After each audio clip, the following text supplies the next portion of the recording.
نفذت القوات البحرية وسلاح الجو المسير والقوة الصاروخية عملية عسكرية نوعية استهدفت من خلالها 3 سفن إمداد أمريكية بعد خروجها من ميناء جيبوتي، وسبق ومارست عدوانها على اليمن.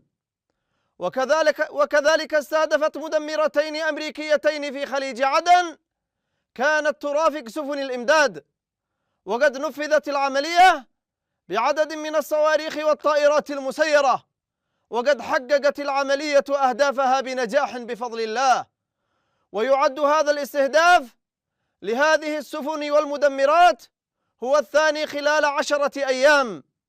وفي سياق آخر نفذ سلاح الجو المسير عمليتين عسكريتين استهدفتا أهدافا عسكرية في منطقتي يافا وعسقلان في فلسطين المحتلة بطائرتين مسيرتين صباح اليوم، وقد حققت العمليات أهدافها بنجاح بفضل الله.